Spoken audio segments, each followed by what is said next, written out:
The episode that you're about to hear was recorded on Wednesday, September 10th. We had just finished recording the episode and walked out of the studio when just a few minutes later, we heard about the brutal assassination of Charlie Kirk just over an hour away from our studio where we had been recording at Utah Valley University. So obviously we don't discuss this brutal assassination in the episode, but we wanted to pause here and say that we're praying for Erica Kirk, for their children, and for all of the family and friends that lost a great husband, father, and friend. Also wanted to take a moment to say that whoever did this probably thought that by taking down one of the key leaders in our movement, that they might stop us, that they might slow us down. And our call to action to those listening today is, don't let that be true. For every one Charlie Kirk that they gun down in the streets, let there be 10,000 more that rise up courageously to take his place. We think that what follows in this episode is even more relevant than ever in light of these events. And so we are going to run this episode. We hope that it's edifying to you, but we'd encourage you to keep a ready sword, to be praying, and to stand watch firm in the faith.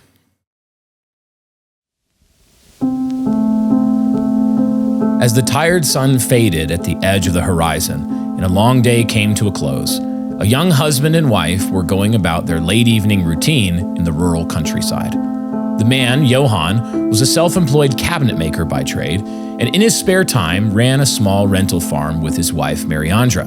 Like a gaggle of happy ducklings, they always had their 3 small children from age 6 to 2 trailing behind them as they went about their chores. When he wasn't tending his own chickens or garden, Johann also worked for other local farmers to earn extra cash and hopefully learn the generational skills necessary for owning and operating his own farm, a quiet and lifelong dream that he and Mariandra shared.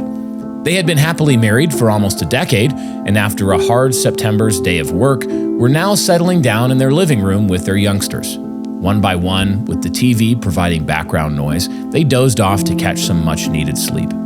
At some point, Mariandra, who was expecting a 4th child at any moment, scooped up her 2 youngest and took them to their own beds for a more comfortable night's rest. When she returned, she snuggled in with her husband on the couch, who was soundly asleep, and their 6-year-old daughter asleep on a small cushion next to them.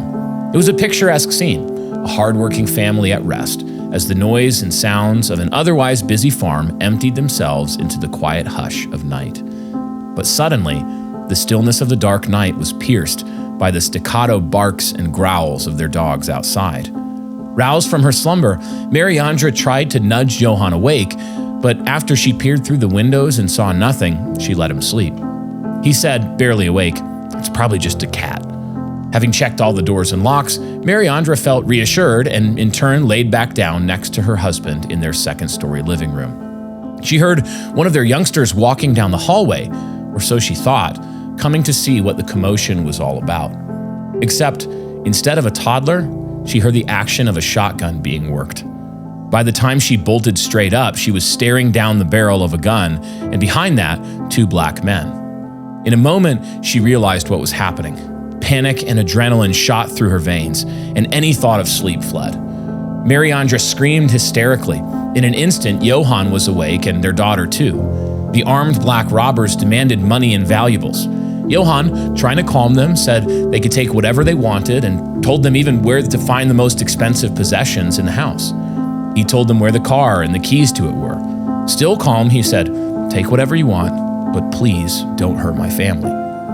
As though uttered from a soulless demon, the empty-handed black said, gesturing to the man with the shotgun, "Do you see this man here?" Johann looked right at him as the man continued, icy and cool.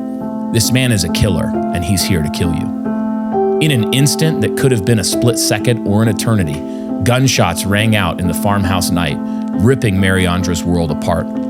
The killer's first shots were not assigned to her or her husband, but aim had been taken on their daughter, who had darted behind her father on the couch. Having missed, the gunman turned and spent the next 5 shells in Johann's chest and abdomen, lead driven straight into his heart. As he lay gasping for air and choking up blood, their frightened daughter ran to her father. Instinctually, Mariandra turned away from the killers, shielding her stomach and her unborn baby from the senseless carnage unfolding around her. She prayed the armed thugs would leave so she could take her husband to the hospital. Instead, one of them grabbed her violently by the arm and demanded that she go downstairs with them. She refused. As they screamed at each other, Mariandra's young daughter raised her hand as though she had a question. With an innocence that only a child could display, she said calmly, "I've got money. You can take my money. I've got a piggy bank." With that, she begged the wild savages to leave her mommy alone. Neither of them seemed to pay the little girl any attention, but they kept trying to wrestle Mariandra down the stairs. But her dying father had heard his little girl's words. Johann summoned what fleeting strength he had left and took 2 steps toward the men. "Please," he gasped from blood-drowned lungs. The man with the shotgun stepped toward Johann and raised it to his head while the daughter cried, "No, no, no." In a fraction of a second, Johann collapsed to the floor in a pool of his own blood, executed at point-blank range. The murderers raised the shotgun to Mariandra's head. "Where are the rest of the children?" they screamed. She didn't answer, but continued wrestling with the armed robbers and screaming for them to leave. Finally, having for whatever reason tired of their cruel sport, the 2 men grabbed the couple's cell phones, opened the front door, and left. Because they had taken the phones, their final cruel act was to prevent Mariandra from even calling for help. The previous story isn't fictional. I wish it were.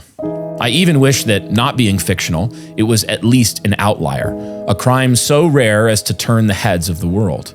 Instead, it's an all too common experience for South Africans, especially for those known as Afrikaners or Boers, white descendants of Dutch settlers who came to the area centuries ago to build small outposts of Christian civilization in an otherwise hostile and savage land.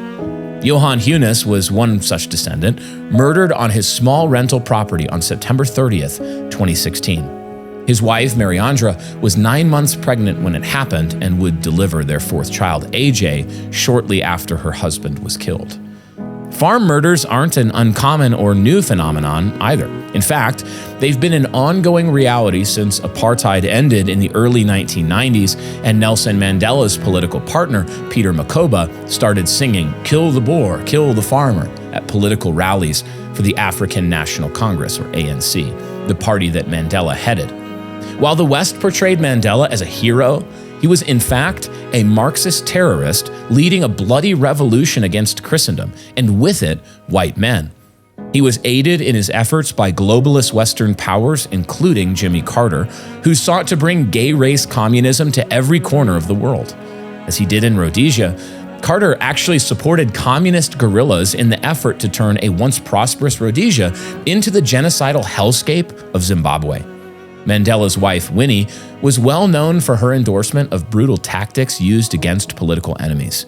One of the most famous was her public support of necklacing, which was the practice of taking a tire filled with gasoline and putting it around a person's neck, then lighting it on fire while their hands were tightly bound behind their back, usually with wire. The victim would be kicked, hit, and stoned while burning alive. So why has violence against white farmers exploded in the region?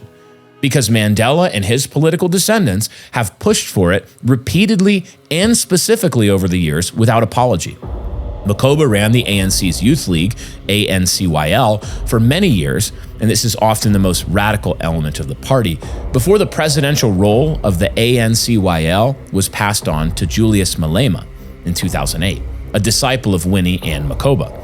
Malema often called for radical confiscation of white-owned lands via bloody revolution and blamed the problems within black communities on whites. Malema was an early, staunch supporter of Jacob Zuma, president of the ANC from 2007 to 2017. Zuma and Malema would go on to call their white opponents cockroaches, a word that harkened back to the Rwandan genocide and the language used to justify the large-scale killing of the Tutsi. In 2011, with Zuma sitting behind him, Malema said, "Once we agree they, white people, stole our land, we can agree that they are criminals and must be treated as such." In 2010, Malema addressed a crowd at the University of Johannesburg, suddenly bursting in a song. The words went like this: "They are scared, the cowards. Shoot the boar. Rape these dogs." Not surprisingly, farm attacks and farm murders spiked afterwards, as they do every time an ANC politician uses such rhetoric. A Malema supporter then wrote the following on Malema's Facebook page. 3,000 farmers dead since '94. We lost more people than that. We are far from being even. So kill De Boer, kill De Farmer. After Malema was kicked out of the ANCYL for disrupting the party, he started the Economic Freedom Fighters, EFF, an outspokenly communist and black nationalist group, in 2013. In 2018, the group rioted over the use of Afrikaans as a viable language in Afrikaans schools and sang the following: "One of you, you must die, shoot to kill the Boer. White man, you must die." In his book, Kill the Boer, Ernst Roets provides data behind the decades of Afrikaner farm murders and tells the many tragic stories of those murdered by blacks. Roets is an attorney and CEO of AfriForum, which seeks to defend the rights of white Christians in South Africa. He even appeared on Tucker Carlson's podcast in March of 2025 to talk about a white genocide that most media outlets refuse to cover, let alone acknowledge. Data on farm murders is hard to track since the South African government doesn't have a vested interest in reporting it and often doesn't at all. Even so, Fox News has gone so far as to say that corruption in the South African government led officials there to cover up the white genocide happening under their rule. Reuters wrote the following in an article. In a country cursed by one of the world's highest murder rates, being a white farmer makes a violent death an even higher risk. Some of South Africa's predominantly white commercial farmers go as far as to brand the farm killings a genocide. Roets does a good job showing that even with the limited data available, murders have occurred at an alarming rate. From 2001 to 2007, for example, 587 farm murders were committed during 4,869 farm attacks. On average, this means 98 murders and 812 attacks occurred per year, or roughly 2 murders per week. Because of the farm murders, Genocide Watch has continued to rate South Africa as a powder keg of potential racial violence committed against whites. While volumes could be written about Mandela, Marxism, and the West's guilty role in furthering racial hatred and murder against white Christians in South Africa, the reality is that South Africa stands as an example of where the gay-raced communist agenda seeks to take a nation. It may start with liberal Marxist professors pushing radical sexual liberation or civil rights politics, as happened in America in the 1960s and 70s, but it ends with intensified racial animosity and unchecked violence against whites. It may start in the classroom, but it ends at the barrel of a gun. As Jeremy Carl has demonstrated in his great book, The Unprotected Class: How Anti-White Racism is Tearing America Apart, the beginning of these things is not in our distant future here in America, but our past and our present. Our entire political, economic, and educational systems are already, and long have been, weighted against whites in favor of blacks and other minorities. When a black dies of a fentanyl overdose in the streets of Minneapolis while being restrained by a white cop, as was the case with Officer Derek Chauvin and career criminal George Floyd, the black Floyd was given a martyr's funeral. Chauvin was sent to prison to make an example of him to the rest of the white populace. This is what happens when you try to enforce law and order on us. When the white Austin Metcalf, age 17, was stabbed to death on April 2nd, 2025 by the black Carmelo Anthony over a rather insignificant argument, several GoFundMe accounts were started, not for Metcalf, but for Anthony. Again, the aim of the regime, which includes the mass media strongarm, is to vilify white people, excuse black crimes of violence, and punish white people through lawfare. This is where all that talk of white oppression and racial equality eventually leads. It may begin with the Civil Rights Act of 1964, but it ends with South African-style genocide of whites. It begins with wokeness, DEI, and BLM marches, which are nothing but softer, more palatable forms of revolution, by the way. But it ends in widespread violence and the total breakdown of law and order. America is in stage 2B of gay-race communism, we might say, with South Africa at stage 4. But they both have the same egalitarian Marxist disease. Left untreated, it will always prove fatal to civilization. America might not be so far from the African hellscape of violence against whites as you might think. Just this past week, horrific video footage from a train in Charlotte, North Carolina showed a gory scene as DeCarlos Brown Jr., a black career criminal, pulled a pocket knife on an unsuspecting white woman, Irina Zarutska, 23, slashing her throat and killing her. She was simply sitting on the bus, minding her own business, when Brown approached her from behind and began slashing at her throat with the knife. Agonizing video footage, it's genuinely hard to watch, shows Irina shrink back in terror after the feral monster shoves the knife into her neck. Under the surge of adrenaline, she seemed at first not even to realize that she'd been stabbed. But as the man towers over her and then shuffles off, she looks down and realizes that she's going to die, blood pouring out of her body. She breaks down in sobs as the life drains down onto the floor of the train. As she slumps down into the floor in a pool of her own blood, Brown can be heard saying, "Got that white girl." Zarutska was a Ukrainian refugee who fled her country in 2022 to escape violence, a literal war zone, only to find that the streets of Charlotte posed a greater threat to her life than even a country in the throes of modern warfare. When asked for comment about the incident, Charlotte Mayor Vi Lyles, a black Democrat, said, "This is a tragic situation that sheds light on problems with society's safety nets related to mental health care and the systems that should be in place." She went on to say that it appeared Brown suffered a crisis. She said Brown deserves our compassion, diligence, and commitment.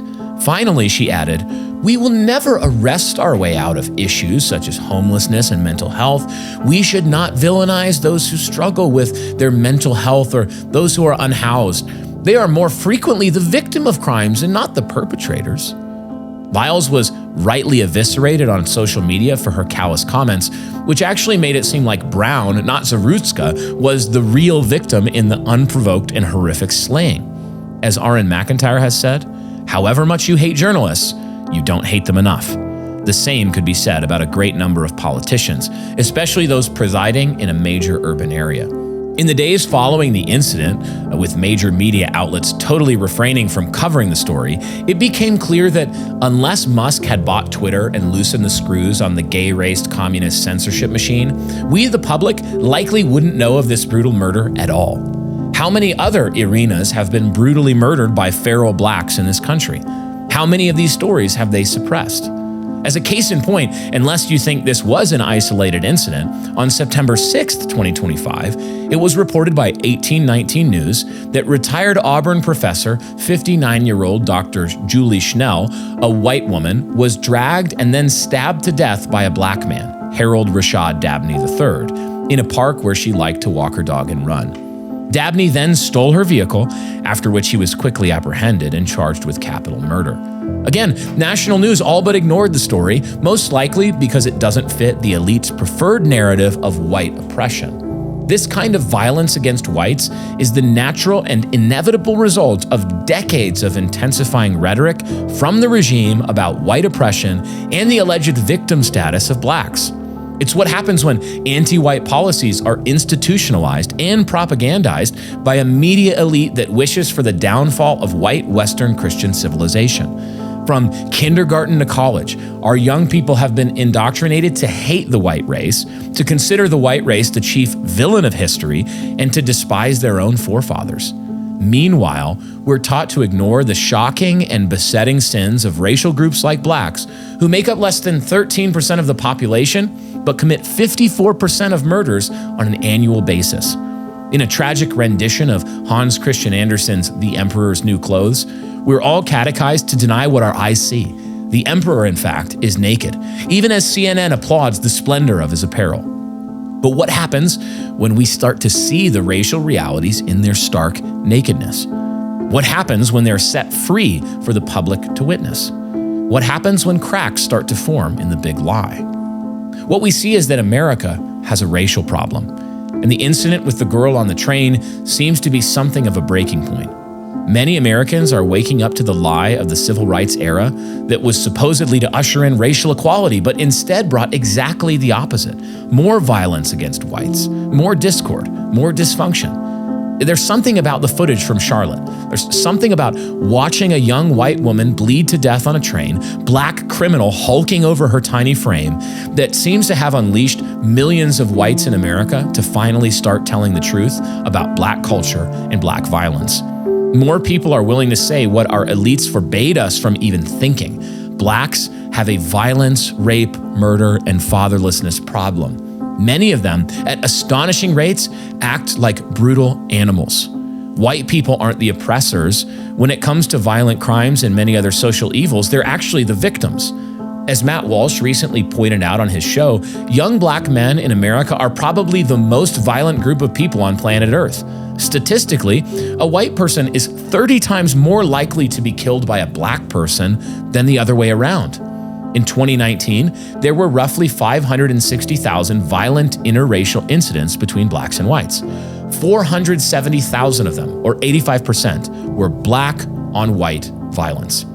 This, of course, is in spite of the fact, again, that white people make up almost 60% of the population and blacks just 13%. As Walsh said, by raw numbers, there are more black interracial killers than white. That should be impossible. There are 171 million more white people in the country than blacks, and yet there are more black interracial killers. By raw numbers, young black males in particular are an order of magnitude more violent and more likely to commit crimes than any other group in the country.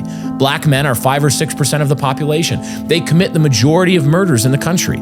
That makes black males in America more dangerous than perhaps any demographic in the entire country, bar none. Cultural Marxism has rotted our civilization down to the timbers.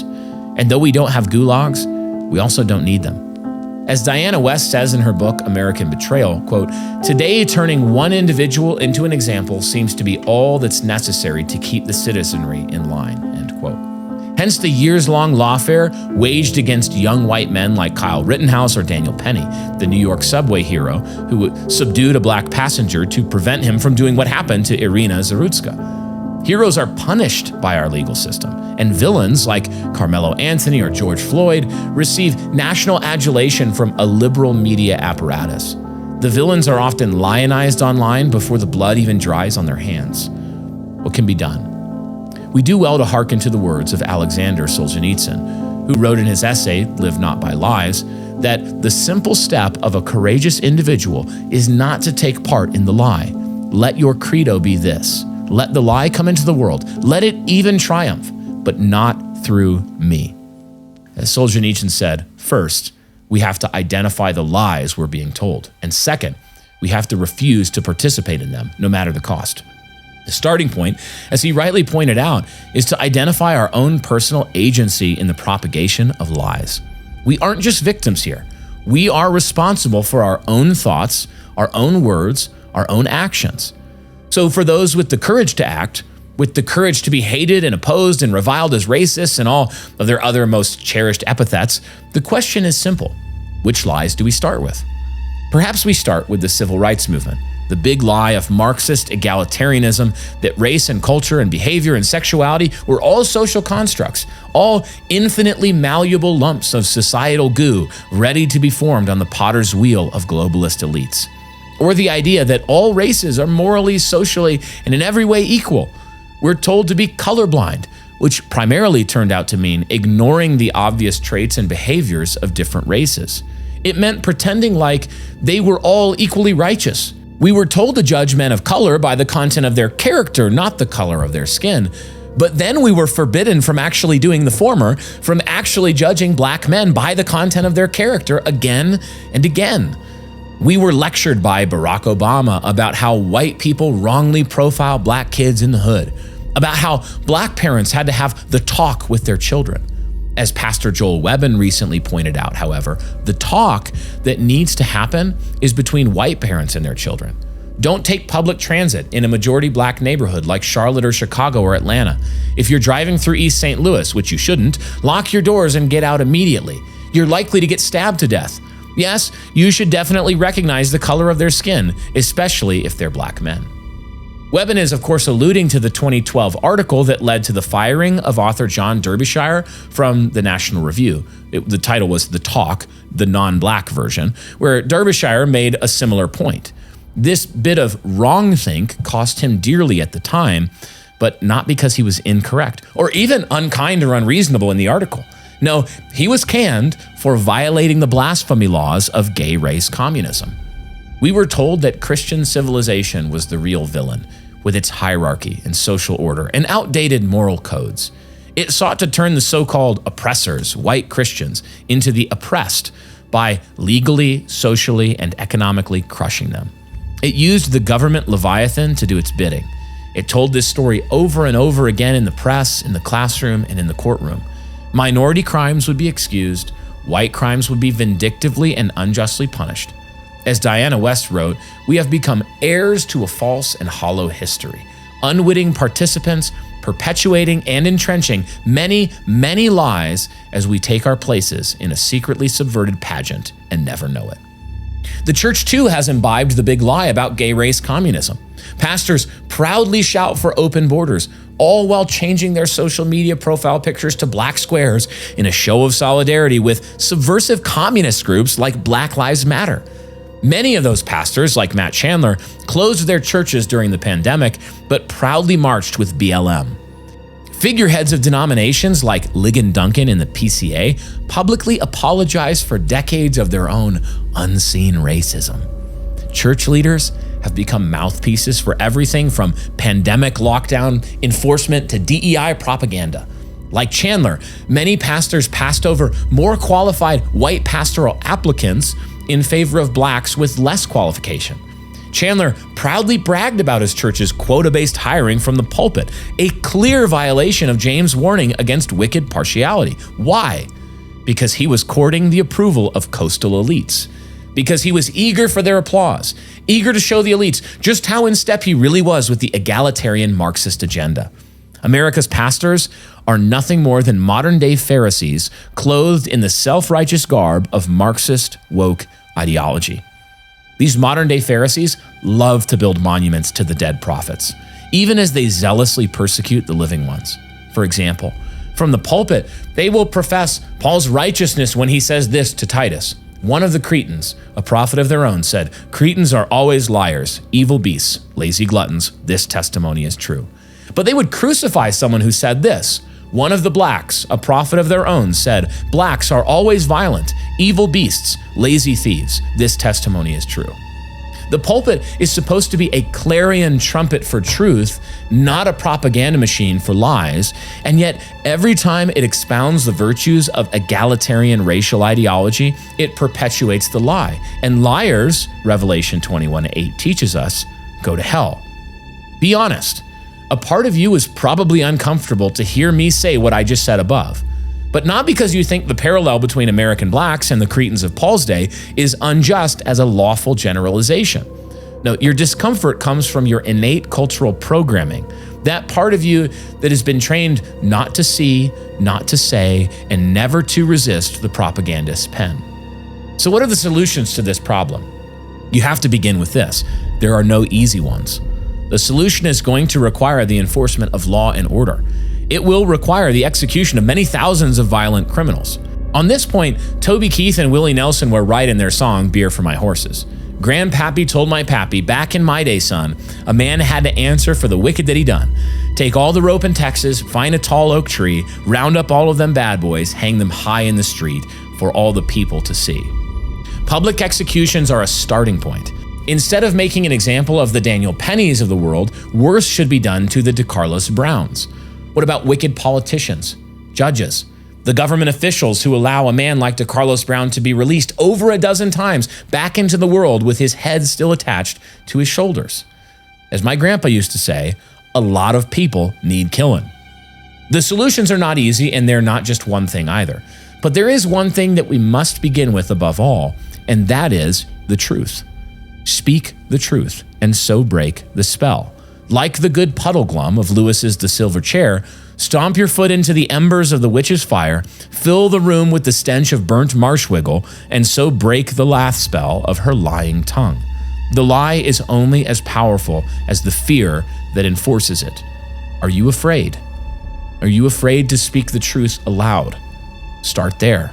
Start with your own fear and call it by its right name. Cowardly fear of man. tell your soul, fear God, and then tell the truth. The King's Hall podcast exists to make self-ruled men who rule well and win the world.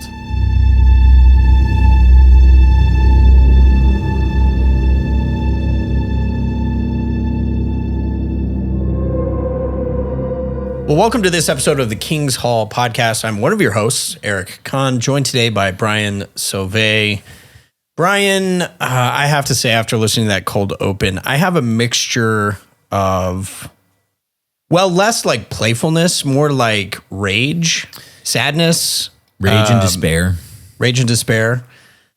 Yeah. So just curious, I get, we'll talk about a few things, obviously, in this episode, but just visceral reaction. We're reading about a South African murder, and if you read Ernst Roth's book, there's a lot of them in that book. Mm-hmm. I mean, I forget the statistics that we read in that cold open, but like two murders per week on average in South Africa. Yeah, an issue that the media is ignoring.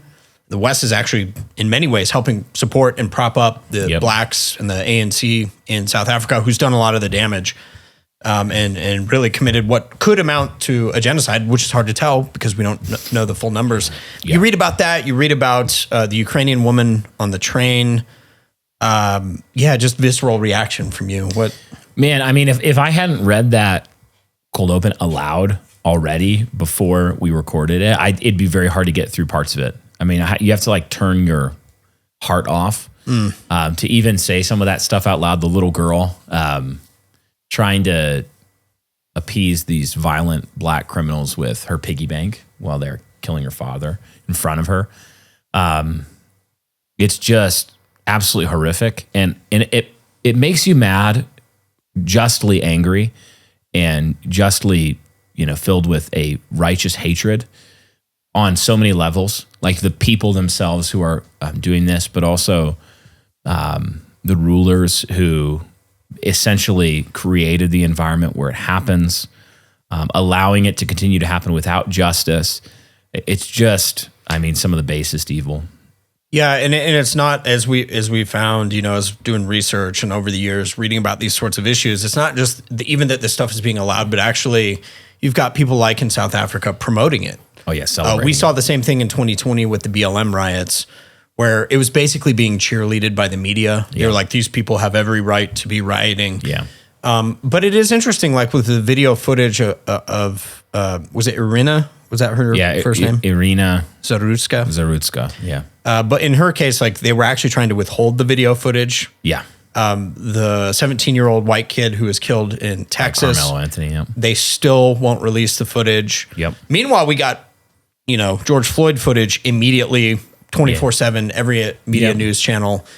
So you see these things, and I think something is definitely, there's a switch that's being flipped in people's minds, particularly if you're on X. Yeah.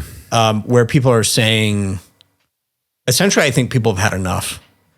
You've got people actually willing to say things that in my lifetime, no one was willing to say publicly. No, I've seen things on X in the last week that are not only out there without being deleted by the censorship machine, but also liked and shared by tens of thousands of people, not even thousands, tens of thousands of people. You've got Elon Musk retweeting them. Elon Musk retweeting them and demanding justice and visibility. Things that people are saying that are so far into the category of wrongthink from even 3 to 5 years ago that it was astonishing. Like you're getting used to it, but then I was standing back this week reading some of it and going, this is the kind of stuff that any one of these people had said 3 to 5 years ago would have been canceled, national news, removed from every post. You go back and read that the John Derbyshire article from 2012 of the talk that Joel referenced this week. I think he was referencing it this week about, and I've done this same thing.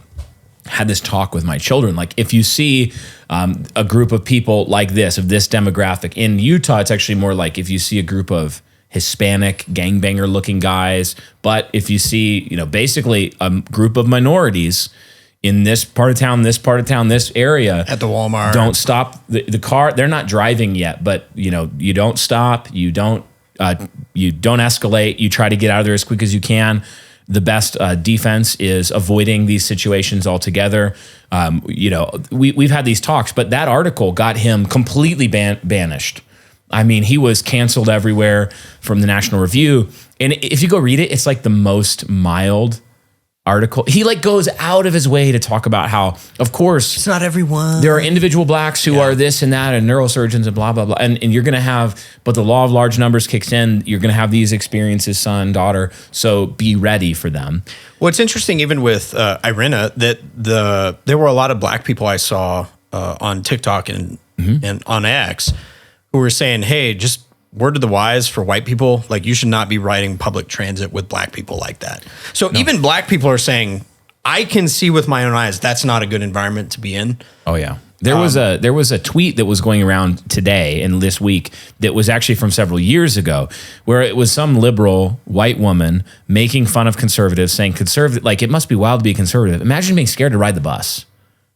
And it was like being right wing could save your life. Yeah. Because the thing, conservatives by and large it's a spectrum. You have useful idiot conservatives for certain, but conservatives generally are those who are willing to tell the truth about reality, about social hierarchy, about a lot of these issues. And then liberals are those who invent a new truth and enforce it rigorously. So even that's just such a good example of like, oh, you're so silly, conservatives, for having that kind of talk and saying, avoid this area, avoid areas. I had a talk with a guy in a church maybe 3 years ago. He asked me, he was really struggling with this. And he said, Pastor, my whole economic policy, like this is how I think. The reason I live here, the reason I chose the neighborhood I did, et cetera, was I was thinking, how far away can I get from concentrated areas of minorities? Blacks or Hispanics, how far away can I get from those people? Trying to keep my family, my kids as far away. And he was pretty broken up because you think 3 years ago, 5 years ago, the rhetoric was, you're basically Satan. You're the worst person alive. If you're not actively seeking out living in interethnic communities and, saying anything like that about violent crime, you're just a racist, you're evil, you're wicked. And I told him, I was like, no, you're being a good dad. That's actually just reasonable and rational. It's a rational policy. It's why we live where we do. It's not where we don't. Yeah, same. I mean, we've talked about this, but living in inner city Ogden and some of the minority communities, which I've done, I did it for about a year, and I got tired of having property stolen. Yep. I got tired of being accosted late at night at my door by people, black people with face tats and brown people with face tats. And yeah, we talked, we prayed about it, we looked, and it's like, okay, well, we're going to the suburbs, we're moving out of this area. And what do you know? You end up in a pretty white Mormon area that's safe. People leave their garages open at night. Yeah. Nobody takes anything. But a big factor was, realistically, my wife told me at one point, she said, I do not feel comfortable taking the kids for a walk to the park. We moved out of the same neighborhood. And I literally said to her, I was like, well, it's my job as a husband to protect you. And I would be a fool. Like I at that point, I was like, I don't want you going anywhere without one of the older boys or myself with you and, being protected. Yeah. We had the house we lived in a couple blocks from where your house that you're talking about now. We lived for a couple years, 2 years, and we had a murder committed 200 yards away, a murder committed 400 yards away, a house 2 doors down. The little kid that would play with our kids, his dad was arrested, Hispanic guy was arrested for sexual molestation. So issues like that, and we eventually just said, we can't do this. In fact, one of those murders was a man who attended our church. Really? Yeah, he was a semi kind of homeless guy. Churches, you usually have a few of these kind of guys that show up. You try to be merciful and kind to them. He was like an older white guy, some kind of mental handicap for sure. And we, keep an eye on him, but he came to service and would attend. We would talk to him and try to see if we could help him. He was murdered just randomly by a violent Hispanic man not too far from the church. And it was like, you think of the programming that you receive. I think of the programming that I even received coming up through the era of, we were Calvary Chapel, but Young Restless Reformed adjacent kind of Calvary Chapel for certain. Calvary Chapel is pretty anti-Calvinist, but there was still a lot of people who were listening to Mark Driscoll, and I was one of them. We were kind of in that realm. And then out of that era into the post-Mark Driscoll Acts 29 years, we were very adjacent to that. We were in a church planting network that started out of Acts 29 for a time before we left over this kind of stuff. But the like programming you received. Slide. Oh, yeah. The programming you received. Cosper was involved. Mike Cosper, of course, was involved. Was, looking back, so wicked, so evil. And what it did was it trained people in the fear of man. To fear above all things being convicted in the court of public opinion or by your pastoral peers for saying anything that would recognize reality about some of these racial dynamics and violence and wickedness. And also, I should mention, when it comes to black churches and a lot of minority churches, absolute theological disasters as well. Yep. You weren't allowed to note any of it. Yeah, even at Southern Seminary, I remember it was a course or somebody gave a talk on it somewhere in my time there. But it was a black professor or pastor, I can't remember which, but he was talking about the theological catastrophe that is the black church in America and like how it got there, liberation theology. Of course, guys like Martin Luther King Jr., but theologically terrible. But then also, I think this gets to a couple things. We'll talk about the church's role in this. Yeah. I guess before we do, I do want to plug the After Hours. This is our Patreon exclusive show. We're going to talk more about a lot of the social media posts, especially on X, and delve into some of that because I think it is actually, I don't think it's actually ambulance chasing in this case. I think it's actually really helpful to think through some of the things being said on the good and the bad. Yeah. And I'll tease it. For example, if you're Abby Libby and you're talking in one side of your mouth and you're saying, I want every Palestinian child murdered. Those Palestinians deserve to have dead babies. Their dogs kill their babies. And then in this instance, they're like, well, we need to wait and be patient. And there's a lot of complex issues here. And we need to suffer with those who hurt. They're just pouring fuel on the fire of violence. I'm like, Abby, you're the cheerleading dead babies person. Maybe sit this one out. Sit this one out. So we'll delve into more of that on X and social media in the After Hours. So if you're not yet a member, you can sign up. I think the lowest tier is $5. You got a middle tier that's $10. Mm-hmm. A lot of perks. You're going to love it. It's the best. Everybody says it's the best. Everybody says it's the best. Everybody's saying it, not me, but it is the best. Us keep the lights on here at New Christendom, pay all the hands. There's lots of hands that touch any episode we do. It's not just Eric and I. We've got staff that work very hard and take care of trying to make this production better and better and the best it can be. So yeah, that's right. And for example, this week there's already for patrons, it's I think going to be like 2 weeks ahead of time. We'll have to ask Martina McBride, but you've got dating and courtship episode that's already live on Patreon. Yep. And then we'll have the Q&A posted soon as well too. So all that content is up there. A lot of more in-depth discussion and quite honestly, a lot more vibing. Mount Athos Performance is a family-owned fitness brand that gives you the tools you need to cultivate a lifestyle of health and fitness. Bro, you know I'm doing an ad right now, right? Oh, yeah. No, you're doing great, man. Keep it up. But can you stop shaking the bottle just for a minute? Oh, wait. You want me to stop shaking my Mount Athos Performance shaker bottle filled with Mount Athos Performance protein? Yes, that would be great. Oh, okay. Yeah, sure. Well, as I was saying, Mount Athos sources their goat whey from their family-owned farm so they can create a product that's not full of crazy chemicals or additives.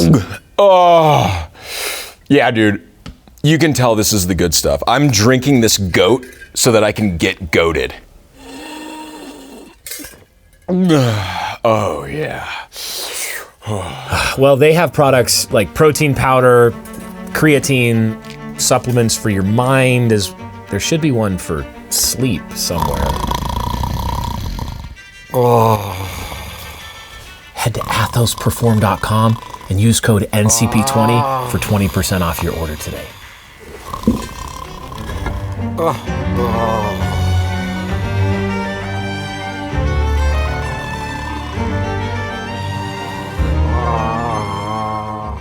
Great news here at the New Christendom Press Warehouse. Lexi Sauve's book, My Beautiful Wife, Wisdom on Her Tongue, it's in stock and shipping. Look at our team go here. Totally not child labor, an elite team of fulfillment experts getting these books out to you. And what that means is that if you order this book, it's going to be in the mail and to you within like a week. or so. Pick up a copy today at newchristendompress.com/wisdom.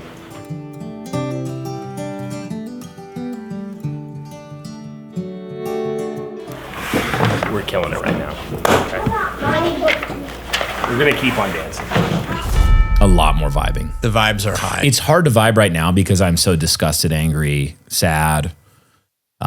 This is not a funny episode at all. No. But it is nice to get in the after hours and just and vibe a little bit. But yeah, it's Eric, really right now, the vibe that I'm experiencing is deep anger. Yeah. And on that point, yeah. it's good to note, like, we have very strong guardrails in Scripture surrounding anger. Be angry and do not sin. We're told that the anger of men does not accomplish the righteousness God requires. And the thing, I say it all the time to our church, isn't that anger is in itself unrighteous. And hatred is not unrighteous in itself. God hates and God is angry. That demonstrates both of those premises just right there. If God does it, it's not unrighteous. Okay, so what's happening there? What is the scriptural urgency against and warning about anger? And it's relevant at a time like this. Well, it's that anger has to quickly be turned, like even righteous anger has to be turned to righteous action very quickly, or it curdles. It turns into other things that aren't righteous. Yeah, so churning it like butter, and or it just curdles, and it goes sour. So what are we supposed to do with anger in this situation? We should be turning that anger to righteous action, which is petitioning God, prayer of imprecation, crying out to the Lord do you not see, Lord? How long will you stay your hand from this wickedness? Please bring justice. Like all of those things. We turn to, in this case, as we're going to talk about in the show, telling the truth, not giving way to the fear of man that follows the anger, because you feel the anger and then you go, oh, I'm probably racist. I'm not supposed to say something about that. And we tell the truth righteously and boldly. So we turn righteous anger to righteous action. And so often what we do, one of the ways we can sin with our anger is not to act righteously in light of it. Yeah, and I think too, there's always, there's honeypot, false flags, all sorts of stuff going on in the midst of this. So I try to keep that in mind. Yeah. I don't want other people to be able to pull the strings of my emotions. Yep. You talk about this often. But I also think in the past, you have guys who get mad and commit an act of violence against like an abortion mill or something. And what you generally find long-term is those things were not productive. Mm-hmm. So one thing that is productive, like you said, is prayer. And specifically, I've been praying for God to raise up a judge like Gideon. Yes. Who would rule with an iron fist against evil, who would punish the wicked with the sword of the state, which is what they're supposed to be doing. We need to recover a political will. And even as we pray about it, knowing that God throughout history has loved to redeem his people as they cry out to him. So certainly be crying out. As we shift, I guess what we were talking about just a minute ago, or I said we would, was the church's role and pulpits and kind of what's been going on there. We talked a little bit in the episode about this, but I do want to ask you, in the cold open, you mentioned Cretans. And then you made a comparison with the black community. So I guess walk me through that. I know a lot of people probably hear that and be like, whoa, you can't talk like that, Brian. You can't, you just committed wrongthink. Yeah. Even there. It was originally a tweet that I wrote, and I didn't send it. It's not, you can go look, it's not on my Twitter. I wrote it, I copied it, I saved it, and I said, I'm going to think on this one before I post it. I just want to make sure that I try in these situations to do that, to think for a little bit before I say something. Because I want to tell the truth, but I also want to be helpful, and I want to be clearly understood. So this I want was to one of offend those. people intentionally. Exactly where I want to offend them for exactly the right reason, sifting my own motives, that sort of thing. So I was mulling it over, and even for overnight before I shared it with you, we were talking about the cold open. You're writing the cold open. I'm helping editing, like we're doing all this, and we're kind of collaborating on this and saying, well, I have this tweet. Let me send it to you, But the more I've thought about it, the more true and just I believe it is. So in the context of in Titus, the book, the letter to Titus, Paul is training Titus, essentially a bishop. He's going to the island of Crete, and he's going to establish churches all across this island. It's like 100-mile long island, quite a large island. But culturally, Cretans were known all around by their own people. He cites one of their own poets even, but they're known as just an absolutely degenerate, violent, wicked culture. They're lazy, they're evil beasts, they act more like beasts than animals or than men. And so Paul tells Titus, like, you need to be aware of this, that you're going into a culture where they're evil. But yet he doesn't mean every single individual. He's making a lawful generalization, which you can tell because just a little bit later he says, so then go raise up elders from the Cretans who are like this. And then he lists the qualifications for an elder. And you're like, wait a second, how can both those be true? It's because Paul is making a generalization about a people group that's not true of every individual member, but that's generally true about the people. So Titus, what is he supposed to do? He's supposed to, therefore, in light of them being evil beasts, rebuke them sharply that they would be sound in the faith. That's the very next passage that follows. And I was thinking about the state of American culture, American racial violence, black culture in general. We talked about it on a recent After Hours, but even let's say that somebody was coming into our church and they're black, and would they be eligible for membership in our church? Yes, they of course they would. They'd be eligible for membership in our church. But would they be permitted to participate in, embody, and practice what I would call black culture generally in our church? The answer is absolutely not. Why? Because the characteristics that mark black culture as a generalization, in the same way Paul's talking about Cretans on Crete, they are evil, murderous, violent, bestial people. They steal, they kill, they destroy, they look like Satan in how they act. They are sinful to the core. They have besetting sins that are like fatherlessness, sexual immorality. They molest children at a high rate. All of any criminal statistic that you could look at, almost pretty much without exception, they excel at them. Black culture. And it's even interesting. I mentioned it before, but like the black guy on TikTok, he was saying, he's like, y'all crazy. Like, you're talking about this person like it's mental health. He said, that ain't no mental health. That's a demon. Yeah.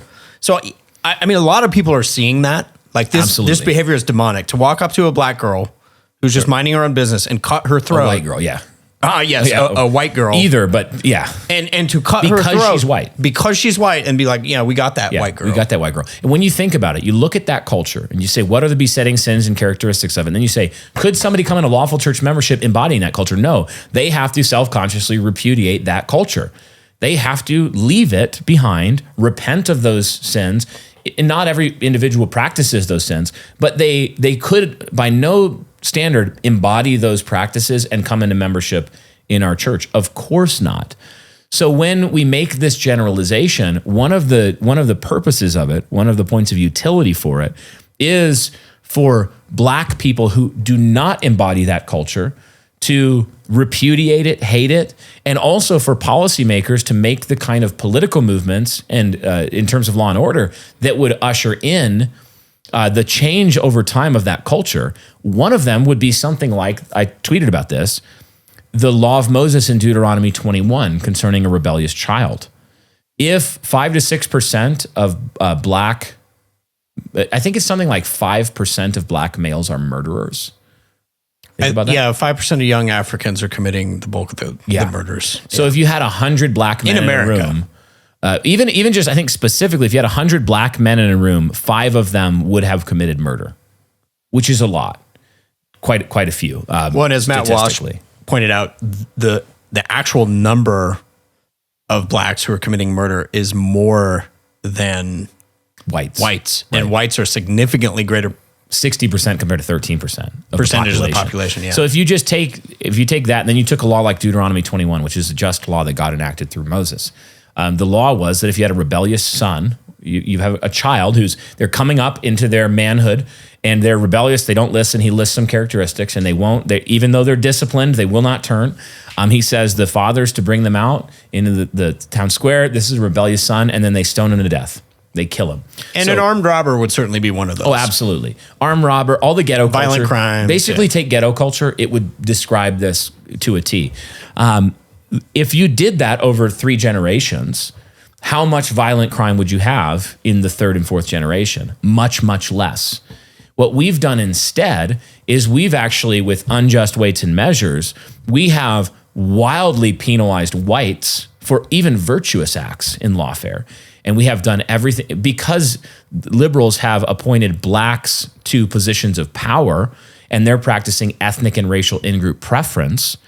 Like the several black women who were involved in releasing DeCarlos, the murderer in the Charlotte. I think 14 felonies. times. Yeah, something like that. His younger brother was a murderer in prison. His father was a violent criminal. Okay, so there's 2 sons and a father. If they'd cut that line off back the generation or 2 before, there's no DeCarlos to slit the throat. But what we have instead are, and in this case, the double whammy of black female judges, politicians who have appointed these sorts of people. The mayor of Charlotte, for example. The mayor of Charlotte, like if you look at who appointed the judge and the judge that released him, it's 2 black women. Okay. And what did they do? They said, oh, it's mental health, it's homelessness, it's this, it's that. It's not a criminal tendency of black males that needs to be cut off through the wielding of the sword by the civil magistrate. So that's just one tiny example of one political solution that is effective over time that we're failing to do. So I want to go back to the Cretan example. Yeah. Because it's an example, I think, of pastors having to embrace something of a prophetic role, right? Speaking the truth in a context where it's like, but you're not allowed to say that. And we have this rich Christian tradition, right? Of like, you have to say Caesar is Lord. And you're like, well, we're not gonna. LOL, no. LOL, no, not doing it. Not gonna do it. And people lost their heads for it. So I think part of it is that we have to say true things. We have to make sure that they're true. Yes. But then we have to speak in a true manner. And you've kind of shown that point, but like how maybe you would do that as a pastor. Yeah. But to answer, I guess, a broader question, which is a lot of people I think would say, well, like, why are pastors dealing with this issue? Mm-hmm. It's odd to me that they would ask that question. I've seen it quite a bit. They don't ask why J.D. Greer is talking DEI wokeness stuff. They don't question Ligon Duncan for getting on the stage and apologizing for white crimes and admitting his own racial blindness. They're not bothered by that, but they are bothered that pastors would be speaking against like the Civil Rights Amendment. Mm-hmm. But on this matter of the pulpit, this is kind of how I was thinking about it. I want to get your thoughts. The pulpit is supposed to be a beacon of light and truth in the world. Mm-hmm. The author of Moby Dick, what was his name? Herman Melville, yeah, was the one that had said the pulpit leads the world. Mm-hmm. So if that's true, let's say that's true. I don't think that the pulpit should ignore lies in society. I don't think that it should tell those lies, certainly. Mm-mm. And so it seems incumbent that we would have to talk on these things. But just your thoughts on the pulpit in general as a place where, like, why race? Why are we talking about this issue? Right. Well, as pastors? We need every ruler in every sphere to speak the truth into the issues of the day, as it pertains particularly to their sphere of rule. So fathers in the home, pastors in the church, magistrates in their office, all of these different spheres need to tell the truth about whatever's going on in the world. And it's going to change like what they can do based on what the Lord has charged them with. If I'm a civil magistrate in this situation, if I'm a senator or a congressman, or if I'm a DA or whatever it is, I'm going to be speaking differently and calling for different actions based on my sphere of responsibility. But one of the things pastors are supposed to do is rebuke sin wherever they see it, and especially besetting sins of the culture. And one of the besetting sins of our culture is lying in service of a greater lie. We're lying in service of this greater lie we're calling it gay race communism, this woke egalitarianism that is attempting to flatten out all of God's world. It's seeking to call black white and white black, and call good evil and evil good, and all these things. And pastors in particular have a duty to name sins and teach their people to name sins as well, so that their people won't walk in sin, even in the category that the law has, which is inadvertent sin, where people are just, they're discipled by the winds of culture and they don't even realize that they're lying or that they're sinning.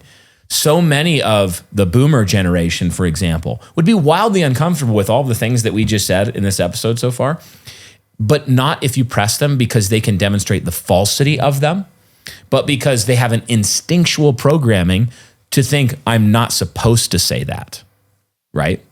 Well, and that's a big part of it too. I think there could be a lot of pastors listening who are like, yeah, I was appalled by the killing, and maybe this is starting to open my eyes.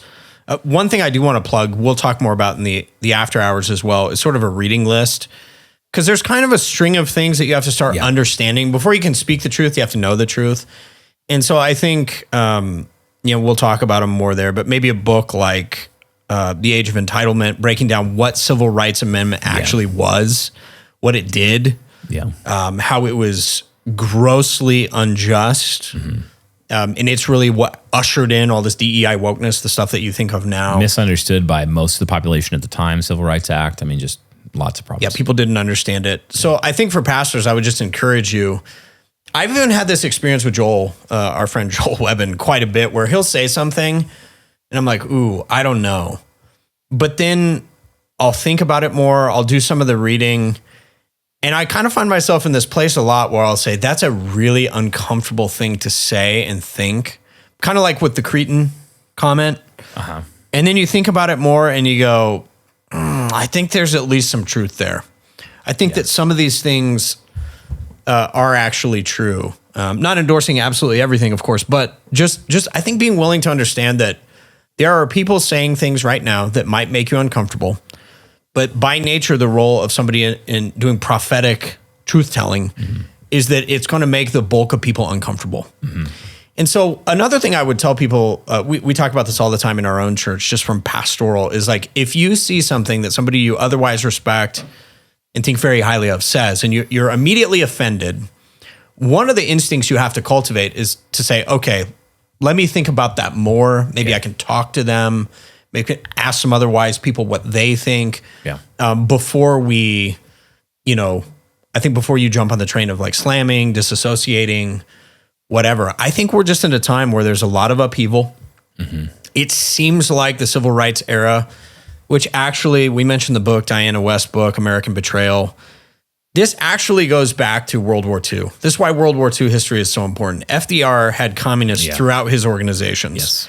There was a concerted effort through the New Deal programming, the AAA and all those programs, to put communists in American government. And their stated goal was to overthrow the Constitution of Jefferson and Washington and Hamilton. Like all of that. That's what they wanted. Like she has it on record in the book. They say it out loud. They're like, this is what we're trying to do. They said, before we can rebuild America in a Marxist image, we have to tear down the old system. Yeah.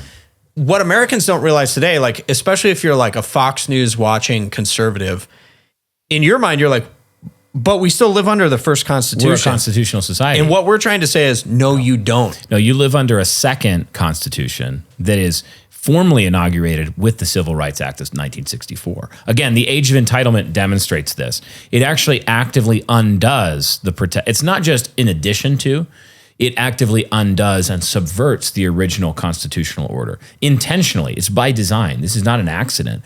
You can even read like Iron Curtain Over America. There are multiple books like this that demonstrate the long-standing overt plan to accomplish exactly these things. And then you see the fruit of them in society today, and you go, oh, all of these people that told us, well, if you do this, all this will happen. Just like when Dabney said, if you take prayer out of the school, if you do this, then this is what's going to happen. If you embrace feminism, here's where it's going to lead. Yeah. Yep. And then all those things happen. And then, lo and behold, they were all right. Well, and I think another interesting point in all of this, as you see us engaging, it's not like we do it all the time, but it's probably specific to myself. So this is not a pat on the back, but I'm just saying, like, a lot of people ask me, why are you going so hard at J.D. Greear? Mm-hmm. J.D. Greear is a pastor. I think he's still in Charlotte. And here's my thing. He's been pushing soft woke garbage for so long. And then he wants to stand on his soapbox and be like, oh, we need to pray for racial justice in our community. I'm like, no, listen, all the junk that you push through your pulpit is why that is happening in your city. Doesn't Neil Shenvi go to his church? Yeah, he does. And then I look at Al Mohler today on his thing, and he's like, oh, this is so horrible. And I'm like, Al baby. My guy. You pushed Russ Moore on us. Yeah. You have never apologized. You pushed woke professors, guys who were teaching this stuff in churches. You didn't speak up against Eric Mason. You didn't speak up against this stuff. And people now are getting killed because of it. Mm-hmm. And you want to stand out there and look like the good guy for saying something obvious. Well, that was really bad. This was a bad, I would like to sternly say, this was a bad thing. And this is like the typical thing with like throat slitting is bad. Slimy neoconservatives is they're like, they want to take both sides. Yeah. Right. So like Al was with Ligon Duncan forever, and a bunch of guys who went woke never said boo about it. Yeah. Never distanced himself, never said, hey, that's wrong. Yeah. Shockingly silent. And then all of a sudden now it's like, I am the voice of moral reason in this country. No, you're not. Mm-hmm. So I think part of it is those people have to be called out. It's the same reason that Jesus is calling out Pharisees in his day. Yeah. And I think people get this wrong often. They're like, why are you so bitter against these guys? I'm not bitter. But I think it's wildly unjust, and I think they should be called out for what they did. That whole thing with Matt Chandler, was it I would rather hire like the black 7 over than white 8. Than the white 8. Yeah. And what he's saying is more like, I would rather hire the black 7 than the white 8. Something like that, Eric. And then the 90% lady population were like, oh, yes, Matt. Oh, and he's so strong. Let's put on our pink cat sweaters and let's have some tea together. Oh, he's so brave. So, yeah, I think that stuff obviously has to be done away with in the church. And I think there's a lot of guys who I applaud in, small platform guys who've been taking a beating for years on these issues, pushing forward. And yeah, I mean, even myself, there's things that like 2 years ago people were saying, I was like, that guy has a whack job. And now I'm like, yeah, but I think he was right. Sometimes, people will be all mad at, I remember a couple of years ago, I can't even remember who it was. Someone was mad at someone else on Twitter for something they said. What? And it was in an on or something. And you remember that scene in The Office where Kevin is like, that sounds like what I do here every single day. It was like that moment where I was like, that is bad. That sounds like what I do here every single day. Yeah, that's right. It's like, oh no. But then it just proved like today it would probably be considered mild, those kind of things, because the lie, the cracks are forming in the lie. Yeah. And you notice the mainstream media for like days, you could search this woman's name. No articles. You search George Floyd, it's like 17,648 resources have populated. You search Zarutska's name, 0. Or mainstream articles days after the fact. It's only because of X and Elon Musk that we are able to see these things mainstream now. Suddenly the left doesn't care about Ukrainians anymore. Ukrainian, never heard of her. Never heard of them. But and I think part of it is if you go into the intersectionality matrix and you see where people rank, well, a white Ukrainian is better than a white American in their view. Oh yeah, but she's definitely still worse than a black or a tranny. Mm-hmm. Right. So there's a ranking. White woman falls below black man on the woke struggle Olympics. Right. So when you're playing, it's like a golf handicap. They're like they get more strokes, on every hole than you do. Well, actually, there were a lot of people even saying this about Chappelle. You remember when he was going after the tranny movement, which he was right. But a lot of people were making the comment. They were like, I think he might be doing this because he doesn't like.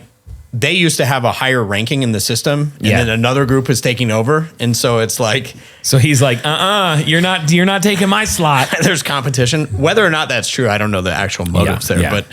It is kind of sick and sadistic, like how that happens in a society. One thing I want to ask you about another question people might ask is why South Africa? Why talk about them? Yeah, that's a good question. Why know that history? Mm-hmm.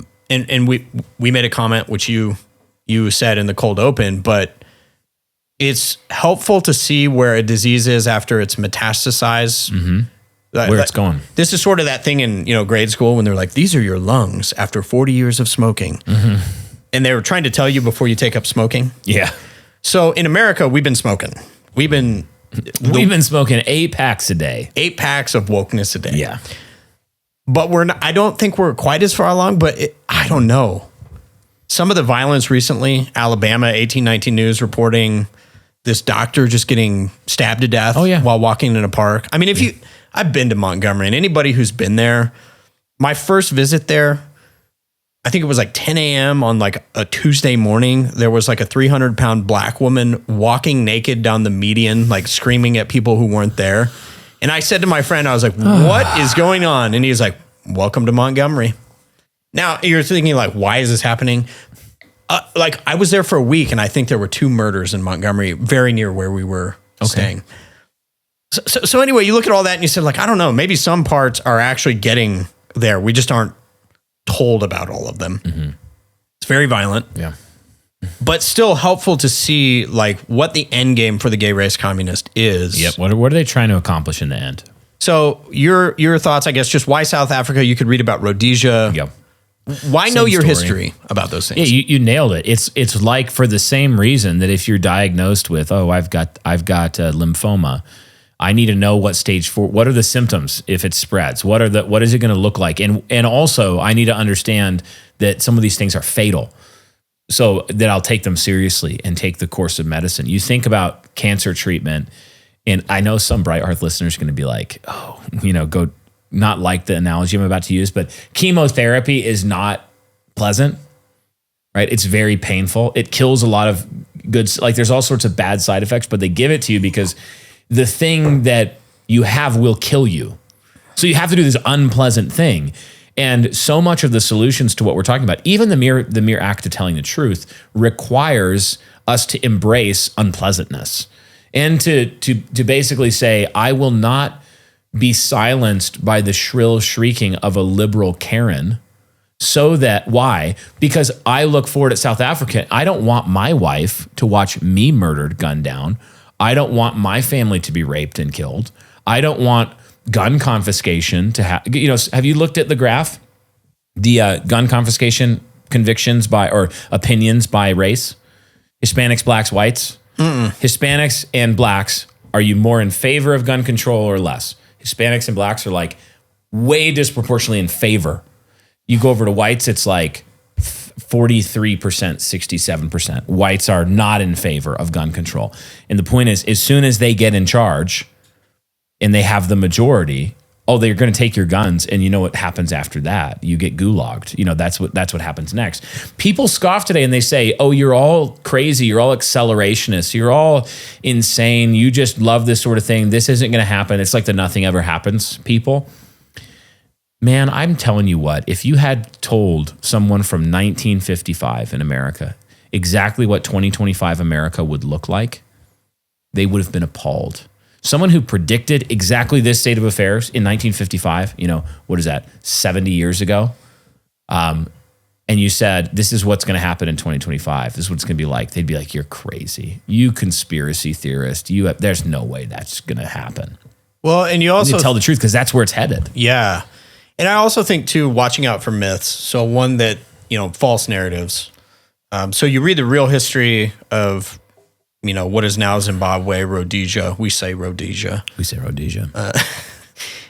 You've seen the clip, right, with Jennifer Connelly, and she's like, we say Zimbabwe. And he says, do we? Do we? No, we don't. Actually, we don't. But like you can read that history and then you start to realize things that you've been told aren't true. Like, the colonialists, they were so evil, what they did to Africa. And what you realize, no, is actually like a safe, prosperous place to live for everyone. Everyone did better, especially the black people. Correct. It was way better when the colonialism was, what black community could really use? A lot of some colonialism would be great. And so I think it is worth thinking through as well, as we're trying to arrest a fall societally, but then you're also trying to build something in its place. And as you mentioned, there's just so much work to be done. But I think even the colonial example, but great men in the past like Cecil Rhodes did great and hard and laborious work. Yeah. And they built a better place for their people. And you can do that too in America. It's going to be hard work. But even if it's something as seemingly small as building a community like Ogden, where your people can be your people for your people, unapologetically, you can say true things and not get canceled. I think that's at least a starting point for hopefully, that catching on in other places. I think the other part of it too that is inspiring for me, even as heartrending as South Africa is that there are people, oddly enough, it's odd, providentially, that Elon Musk is from South Africa. Mm-hmm. It's odd that Trump has even talked about the farm murders in ways that the West never would. So, continuing to pray for change there. Hopefully, righteous people. I saw even this morning, J.D. Vance, he had posted a picture of Daniel Penny. And he said, basically, we need heroes like this. Yes. These are the men that, he was there to stop a slashing from another black gentleman. Gentleman's not the right word. No. Not the right word. Animal. So I think just looking at all that as we start to encourage people to look at true things, spend time thinking of them. I know that I've read the South African and Rhodesian stories, and I'm saying, holy smokes, this isn't the first time this has happened. And then you see wait, that's all the stuff that in the 70s that we're being told now. Yep. The other thing that's helpful, Diana West book, I mentioned earlier, but understanding that this is all just different forms of communism. Yeah, it's just different flavors. Cultural. Do you want blue raspberry communism? Do you want strawberry melon? It's just different types of communism. Yeah, that's right. One question I have for you is as we get into the category then of speaking the truth and different ways that we do it, I want to ask a question. Do you think it's racist to notice crime stats and then act accordingly? Meaning, if I noticed a stat 1/3 of all black men have felonies in the U.S., would it be wrong of me to change my behavior based on that stat? That sounds like what I do here every single day. Well, here's of course I know him. It's why He's we've objected to this in the past. The word racist is generally, when you hear it, your alarm should immediately go on. Someone's trying to manipulate me, and they're probably a gay race communist, right? Probably a gay race communist, because what the vast majority of charges of racism are getting at are what you just described. People saying, we talked in the cold open about how we were told that we ought to judge people based on the contents of their character rather than the color of their skin. We said, okay, great. We'll do that. We'll judge people. We'll be colorblind. We'll judge people based on the content of their character. I've noticed the content of the character of people with this color skin way disproportionately seems to be like this. So can I judge them based on the content of their character? And people are like, no, that's a racism. And you go, well, I'm doing the thing you told me to do. And then you're like, oh no, you can't actually be colorblind anymore. That's racist too. What we need you to be is actually anti-racist, which means anti-white, which means you need to put your thumb on the scales of justice and tip it in favor of blacks and minorities. And so here's the thing. White people said, okay, great. We'll do that too. So then medical licensing, and see Jeremy Carl's book, The Unprotected Class. We did all of that all across society. And then we're like, okay, are we good? Is everybody fine? Do you guys like us again? Are you cool with white people again? They're like, no, we want to murder you and steal all your stuff. And we actually built everything, and we was Kangs. And by the way, you're actually, what we wanted the whole time was just the country. We wanted the country. So if you could just give us the country. Money, please. Give us the country, please. And give me house. And this is give me house. No, give me. But why should the British taxpayers give me house? Give you a house. And it's the end of the line you see is just a continual bait and shift in every single point along the road. What is the mechanism of leverage? It's you're a racist unless you fill in the blank. You're a racist unless you fill in the blank. You're a racist unless you fill in the blank. And there has to be a point where someone says, frankly, Margaret, I don't care. Have you seen, there were several people posting this, but they were saying I'd rather be a racist than dead. Correct, right? If it makes you a racist to tell the truth about a thing, then being a racist is not a sin. See, that is what that means. As a Christians, words have meaning, black and white, and I mean morally black, like the prophet said, right? They call black white, they call light dark, they call truth false, they invert everything. So for us, when someone says that's racist, and you look at that they're referring to, the referent of it is a true thing, you just go, well, then either it's not actually racist, or being racist isn't a sin in the way that you're defining the word. And what people want to do is, the second you start talking like this, they want to do the purple room lady thing with Jordan Peterson. So what you're saying is absolute genetic determinism. And you're like, well, no, that's not what I'm saying at all. I repudiate absolute genetic determinism, of course, because the Bible does. Of course you can be a converted Jew from the people who killed the Lord Jesus Christ and go on to be an apostle in the church of the Lord Jesus Christ. Of course you can repent of the besetting sins of your race. And by the way, whites need to repent of the besetting sins of their race, which is being easily manipulable, lying a lot, being sexual degenerates when it comes to things like trans ideology. A lot of this stuff, it's like, we're not promoting the notion that whites have no besetting sins.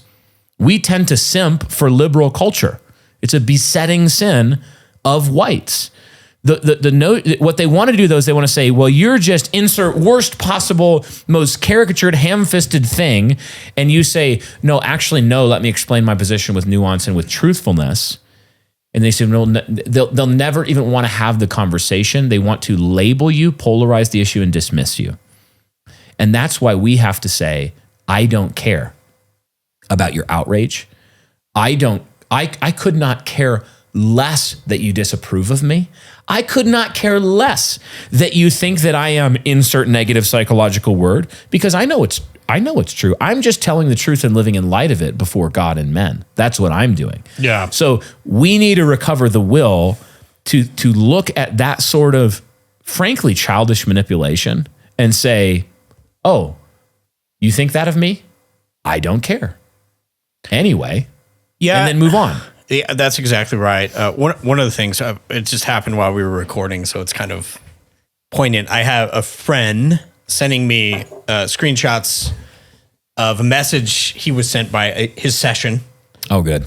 And it was like, he just said, like, hey, just so you know, like, this is what's going on in the world right now for young men.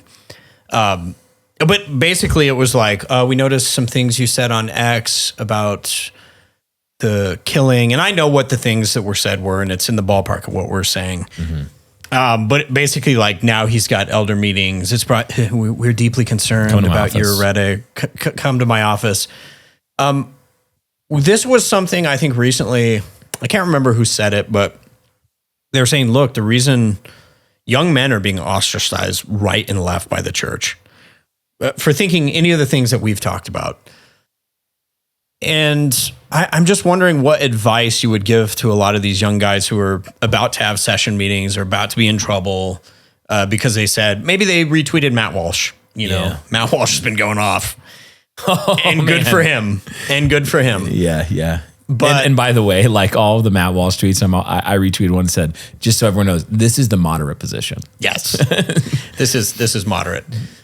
So I guess just for what do you do? For the young guys, what do you do? I know we'll probably end up counseling a lot of guys who are in the same boat. Like, well, and I kind of wondered, because in the last week especially, I've gotten a lot of messages like, hey, do you know any good churches in this area? And I'm like, haven't you been going to a church in that area? Yeah. I would say that they should be, like Paul said, let your reasonableness be known to all. He said, let your speech be gracious, seasoned with salt, so that you may know how to answer each one. We need to look at the biblical admonitions and counsel that the apostles, that the Lord gives us on how to be persuasive in the light of opposition to truth. But also, we need to look to their examples and understand that within the range of reasonableness and all that sort of thing, there's stern rebuke. There is very clear, if you are incorrect, you are sinning and you need to repent. All of the range of rhetorical device that the scriptures use can be lawfully and wisely used. But I would say practically, ask a lot of questions. I would ask a lot of questions. If I'm in that situation, I'm not a pastor, I'm just a churchman at church, been supporting member, et cetera. Elders call me and they say, you said this, this, this, and this. It seems very inflammatory and evil. We're really concerned about you. And I would have some questions prepared. Like, what's evil? Why do you think it's evil? I'm really curious as your point, because I want to make sure that I'm understanding the position of the session and how you got there. And if I'm off, I'm off. But this is the crime statistics concerning this. Maybe you said something about crime statistics amongst blacks in America. You said, well, these are the crime statistics. What do you think about that? Would you agree that it would be right to generally say that blacks are disproportionately violent to whites? What do you think about that? Do you think it's true? I would ask. Do you think it's untrue? Why do you think it's untrue? What should we be doing about that? Whose responsibility is it to deal with it? What kind of action? And what you'll find is that when you press men, especially if they are good and reasonable men who maybe are just under the sway of some of these lies, is that this is how, for many of us, the cracks form in the lie, because you realize you cannot answer a question without agreeing with the thing that you are supposed to be bringing them in there to admonish them concerning. Yeah, that's right. A lot of times if you use kind of Socratic dialogue, people start to realize how incoherent a lot of this too is like post-war consensus. You know, even the idea that, you know, coming out of World War II, we were this great anti-communist, you know, liberal democracy, whatever that means. Not understanding like, no, we're like shot through with communism. You have to understand that at this time period, communism was not yet a failed experiment, at least very visibly. So you didn't have all of these little communist states in, you know, Central America and in the Southeast Asia. You didn't have all these failed communist states. You didn't have the downfall of the Soviet Union yet. You didn't have a lot of these things in evidence. So many in the 20th century in America were intrigued, especially among the political elites who were deeply atheistic and wicked. They were still very persuasive to large swaths of normal people in saying, well, maybe this is the way to go. Well, I think what you got in the West, even the European Union, Diana West compares the European Union to just like a modernized Soviet Union in the way that they function, right? But I think when you look at the West, and you look at World War II, I think that it was a war between international fascism and international communism, and communism won. Look at FDR, look at the policies. I think that's sort of irrefutable if you look at the data. So anyway, as you're talking to these pastors, I think if you start pressing them on things, this is the one useful thing when you're talking about the propaganda narratives, they're usually not very thick. No, you poke them and they deflate a lot of the time. For example, if somebody calls you a racist, you're like, well, what is racism? Can you define it, and maybe even give them some examples? Is this racism or is that racism? But you'll see that it'd be helpful to define the term. That falls apart pretty quickly. It's sort of like James Lindsay when he's talking about like the woke right. I mean, that's one of the most incoherent and stupid positions I think I've heard in years. You've seen the chart? Yeah. I'm on it. I think you're on it.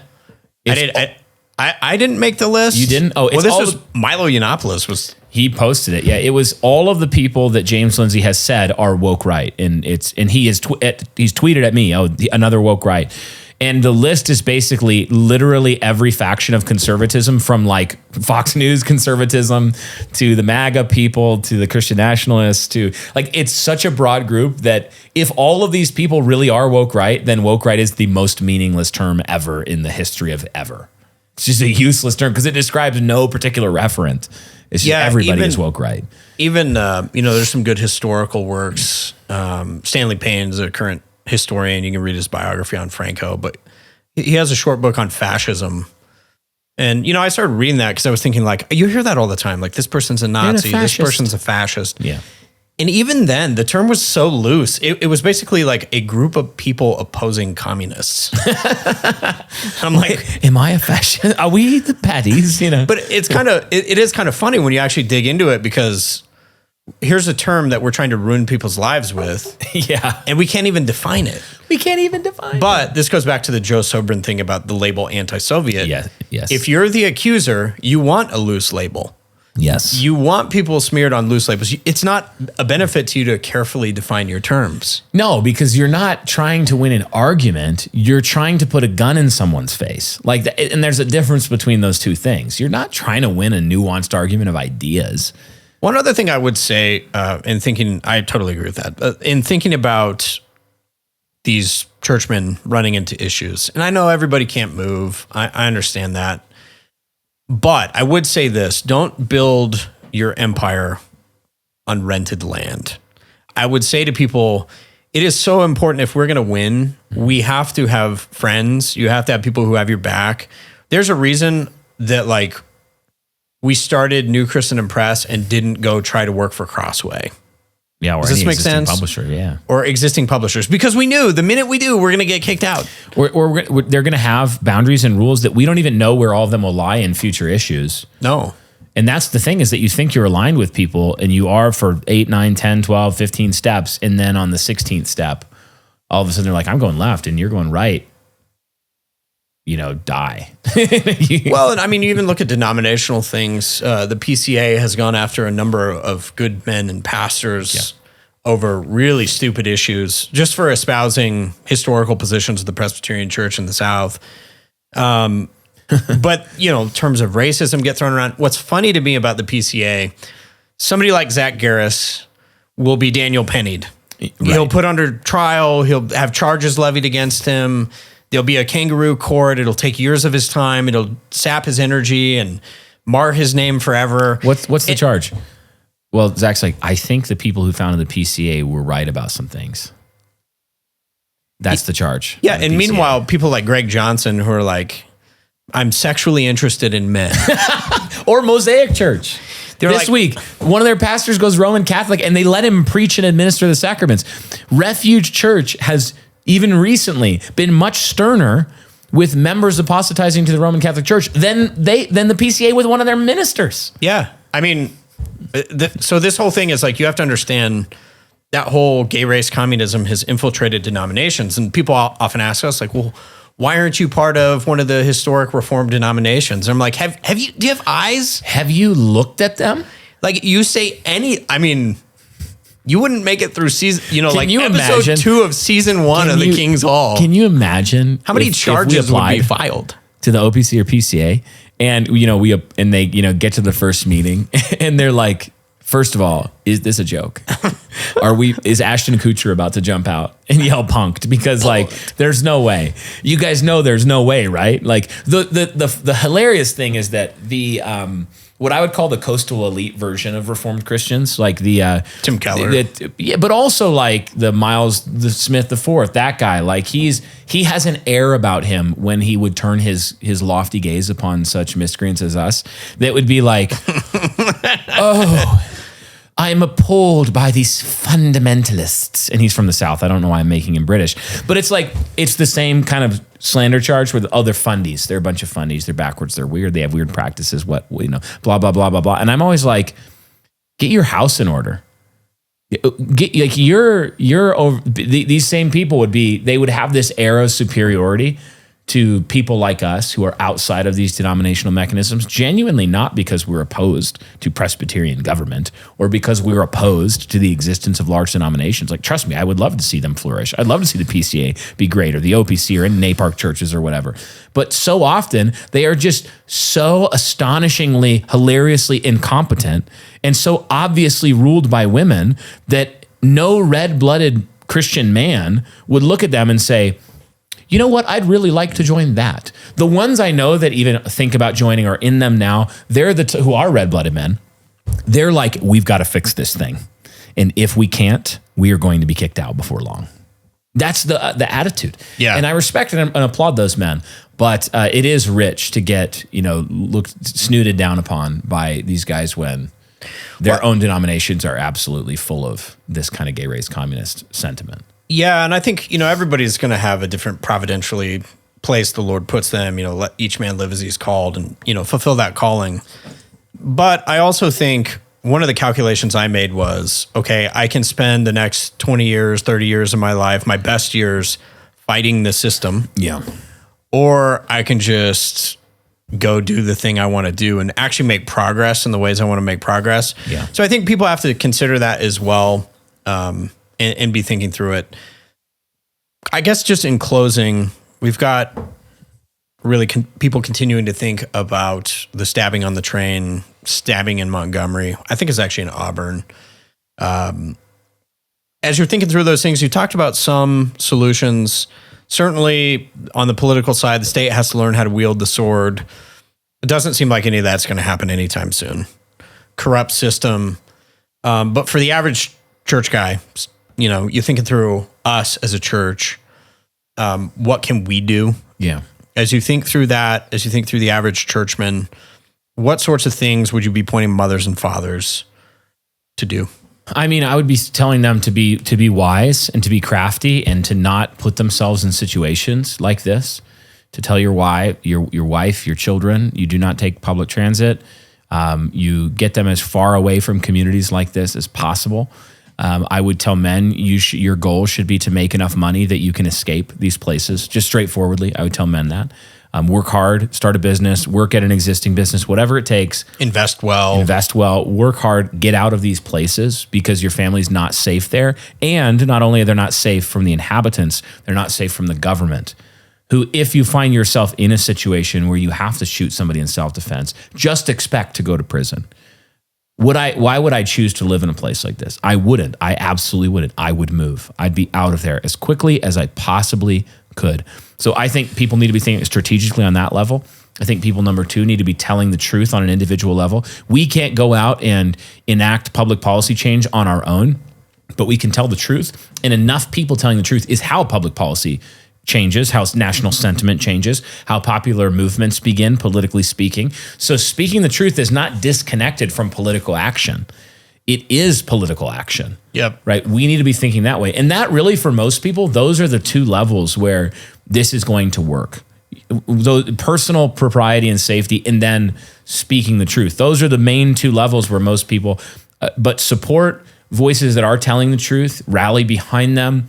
That's important as well, because for every person who's doing that has experienced shrill, absolutely unhinged opposition from people who hate God. We experience it daily.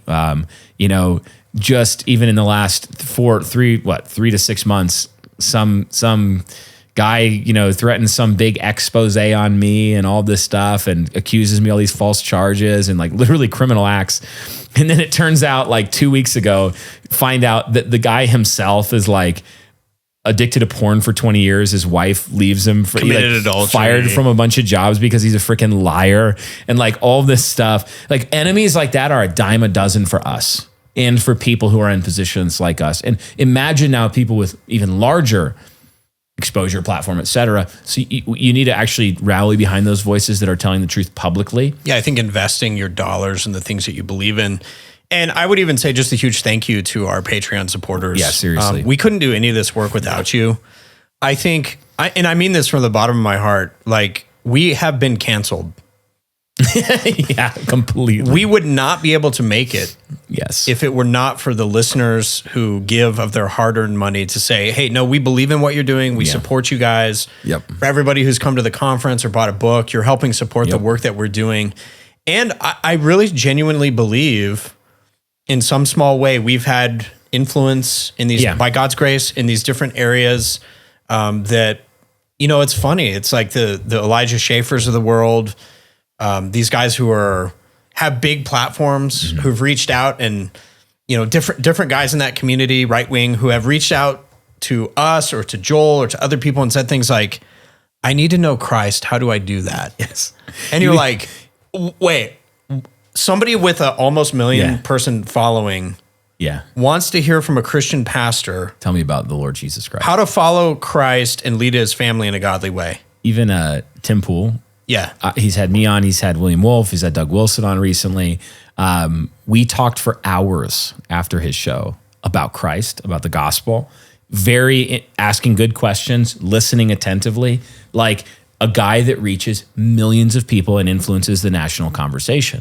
So genuinely, like we tell this to the church as well. When you think about giving, everybody who supported the ministry of the Apostle Paul shared in the fruit of the ministry of Paul. You share in that joy. So everybody who they gave generously helped Paul, everybody who gives to a good church, the fruit of that is shared with them. It's the same thing with an endeavor like this. When you support our work, you share in all those conversations that on some small level, and I'm not claiming any grandiosity here, on some small level move the conversation forward or motivate or influence somebody somewhere for truth.